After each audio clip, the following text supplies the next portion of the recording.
The closing statement, Yoon defended his decision basically to declare the martial law on December 3rd, and his argument was that it wasn't an insurrection attempt, but what he called a desperate appeal to the public amid what he called a national crisis. And he insisted that the declaration was fundamentally different from past military takeovers and was aimed at just simply raising public awareness of growing internal and external threats. And it was meant as something like a communication tool. And he dismissed allegations that he attempted to dissolve the parliament by force as well, which was one of the main points that he made. He noted that only a couple hundred lightly armed troops were deployed and just 15 entering National Assembly, which is a bit of a different story from other testimonies. And Yoon also argued that if he really wanted to stage a coup, he would have sent more soldiers. And most importantly, on the North Korean China factor, he claimed that his government had uncovered evidence of North Korean influence in domestic protests and political movements, not just the election stuff, including Pyongyang directing agents to stoke impeachment efforts against him. These are all claims. And he also pointed to China's growing espionage activities in South Korea in recent years and accusing opposition lawmakers basically of being lenient on foreign threats and also sometimes directly accusing them of being pro-North Korean or being instructed by North Koreans for doing this and that. Yes, and there's no indications at all that these claims are based on facts at the moment, isn't it?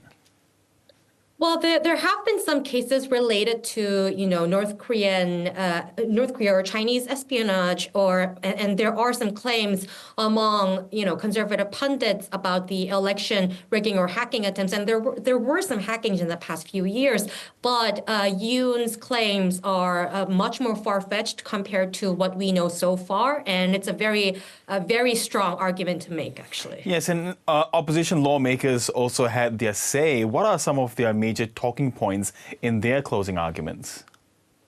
Well, the opposition lawmakers basically reiterated the points that they have been making so far. I believe Chung Chung-rae, one of the Democratic Party lawmakers, was there.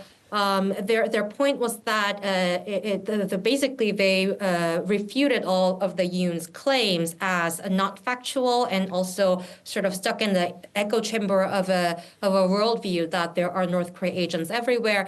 And they basically doubled down on their point that many of Yoon's actions were not constitutional, infringing on basic freedoms of the people and political activities especially. Yes, and one of those opposition MPs did note that the president's allegations of election fraud has damaged the credibility of South Korea's election system. So from your perspective, or the public's perspective, has it been damaged? I think it has been damaged. At least it depends on who you ask, but it's something very difficult to figure out, like who's telling the truth, right? And at least from public sentiment, it looks like it definitely has become one of the major headlines in the past few weeks, with a lot of conservative faction public sentiment sort of increasing the mistrust against not just election system, but also constitutional court itself. There are a lot of people, like almost half and half, recent polls last week show regarding whether or not the constitutional court itself is also impartial or not. So I think it goes in line with how the public trust has been eroding when it comes to the election system as well. Yeah, so now that the closing arguments have wrapped up, what's next? When can we expect a verdict to be handed down? The Constitutional Court conclusion was yesterday, and it's now entering the deliberation phase. And per precedent, a ruling is expected around March 10 or 11. It would be like mid-March. And for Yoon to be removed from office, at least 6 out of 9 justices must vote in favor of his impeachment. And also, in the scenario where Yoon is actually reinstated back to his role, Yoon also made some remarks about the political reforms that he wants to go for, including, constitutional amendments so that the presidents have shorter terms, shifting more power to the prime minister and the president focuses on foreign affairs, and so on and so forth. So his closing remarks actually touched on what he might do if he's actually restored to the position. Yes, of course, the question many people are asking that, what happens in the event that his impeachment is upheld by the Constitutional Court in terms of what happens to the role of the president then if he is, dismissed. Right, exactly. So he came up with a bunch of pledges like that, but regardless of the legal authority as a commander-in-chief and everything, that might be restored if the Constitutional Court ends up dismissing the impeachment motion. A separate issue would be the public trust of the president and whether he will have the authority to actually command the ministers and the officials and the military after all of these debacle. And of course, although there is something like an urgency among the public, I think, for a need to have an actual president as soon as possible, considering all the geopolitical shifts and transactional U.S. government sort of coming back to the White House and, South Korea being in a very awkward position, stuck between the European bloc and America and tariffs and everything.